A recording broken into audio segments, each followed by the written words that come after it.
Hello friends, हमारे YouTube channel पर आप लोगों का बहुत बहुत स्वागत है।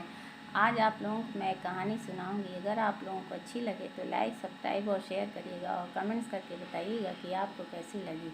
अब मैं कहानी शुरू करती हूँ। एक गांव में एक बाबूलाल नाम का एक आदमी रहता। वो बहुत ही गरीब था। वो एक दुकान पर मजदूरी का काम करता था। उसका मालिक बड़ा ही निर्दयी था और स्वभाव का भी अच्छा नहीं था। एक दिन उसकी दुकान में चावल की ढेर सारी बोरियाँ आईं तो मालिक ने बाबूलाल से कहा, बोरियों को उठाकर गोदाम में रखो।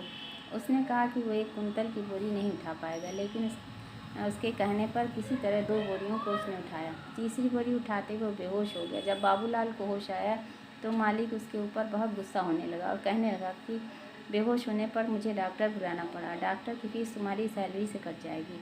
अब वो बहुत दुखी हुआ और अपने घर पहुंचा। घर में प्रिया, उसकी पत्नी, उसका इंतजार कर रही थी। बाबूलाल के आते ही प्रिया ने कहा कि उसकी बहन की शादी है, उसे अच्छी सी साड़ी ला कर दे। तब बाबूलाल ने कहा, पिछले महीने मैंने तुम्हें साड़ी ला कर दी थी। प्रिया ने कहा, वो तो घर में पहनने लायक है। रात का समय था। प्रिया के पेट में जोर का दर्द होने लगा। बाबूलाल दौड़ता हुआ डॉक्टर को बुला लाया। डॉक्टर ने बताया उसकी बीवी प्रेग्नेंट है और उसे आराम की ज़रूरत है, और डॉक्टर ने कुछ दवाइयाँ लिख दी। वो बाबूलाल ले आया। 4-5 दिन तक वो बाबूलाल दुकान पर नहीं जा पाया। छठे दिन जब वो दुकान पर पहुंचा तो मालिक बहुत नाराज़ हुआ। बाबूलाल ने बताया कि वो बहुत परेशान है, अब की बार उसकी सैलरी कुछ बढ़ा दी जाए। इस पर मालिक ने बहुत डांटा और कहा, इस महीने तुम्हें 5 दिन सैलरी काट कर मिलेगी। वो कुछ नहीं बोल पाया, उसकी दुकान पर ही काम करता रहा। एक दिन उसकी दुकान पर एक अंडा बेचने वाला है। उसके पास कुछ पीले व कुछ सफ़ेद अंडे थे। बाबूलाल ने पूछा, ये पीले अंडे कैसे हैं? तब उस आदमी ने कहा, सोने के हैं, 200 रुपये का एक अंडा है। बाबूलाल के पास 400 रुपये थे। उसने 2 अंडों को खरीद लिया। अब सोने के अंडे लेकर वो सोने चांदी की दुकान में गया।